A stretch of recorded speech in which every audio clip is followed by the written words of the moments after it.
बिस्मिल्लाहिर्रहमानिर्रहीम। अस्सलाम वालेकुम व्यूअर्स। जैसा कि junior special education teacher MCC field का टेस्ट हो चुका हुआ है और जो ओवरऑल जो उसकी जो है ना वो फाइंडिंग्स हमारे सामने आती हैं कि वो टेस्ट निस्बतन जो है ना वो बच्चों को मुश्किल लगा और वो कहते हैं कि हमें नहीं पता चल रहा था कि ये कहाँ से टेस्ट आ गया है। अच्छा,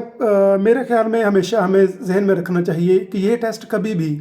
यानी जो भी पीपीएससी या किसी भी एग्ज़ामिनेशन के तहत टेस्ट आ रहे होते हैं, तो इनका कभी भी सिलेबस एक तो कवर किया जा ही नहीं सकता। तो इसका बेहतरीन हाल यही होता है कि आप मैक्सिमम रीडिंग जो है ना वो करें और अपने इर्द गिर्द को अच्छे तरीके से ऑब्ज़र्व करें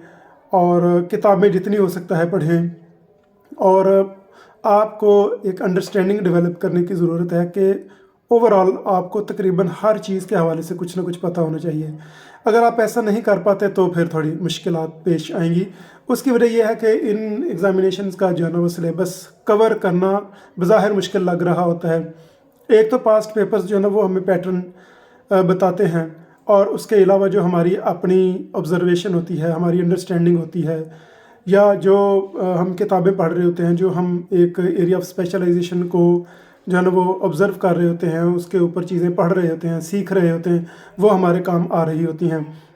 तो इस टेस्ट ने तो यही बताया कि भाई जो है ना वो मतलब निस्बतन जो इसका ओवरऑल ओवरव्यू बना है वो कहते हैं कि ये डिफ़िकल्ट टेस्ट था। तो मुश्किलात तो हमेशा हैं यहाँ पर, और इस तरह के टेस्ट तो वाकई जो है इंसान को बहुत परेशान करते हैं। तो इसका बेहतरीन हाल ये है कि जितनी रीडिंग बढ़ा सकते हैं, जितनी किताबें जो है ना वो पढ़ सकते हैं पढ़ें। मसलन मैं ये कहता होता हूँ कि मैंने जो है ना वो इतना अरसा पहले आप लोगों को बताना शुरू कर दिया था कि यार कम से कम स्पेशल एजुकेशन पे कोई किताब पढ़ें, और अगर आप नहीं पढ़ सकते तो उसके मुख्तलिफ चैप्टर्स जो हैं, अगर फॉर एग्ज़ाम्पल हम मेंटली चैलेंज चिल्ड्रन या जिनको हम इंटेलेक्चुअल एंड डेवलपमेंटल डिसेबिलिटीज़ कहते हैं, हम इनकी सिर्फ जो है ना वो टीचिंग मेथडोलॉजी की ही बात कर लें, तो आप अगर मुख्तलिफ़ किताबों से इसके ऊपर चैप्टर्स पढ़ लेते हैं तो आपका अच्छा खासा जो है ना वो सिलेबस कवर हो सकता है और आपको तकरीबन हर चीज़ आपके सामने आ सकती है।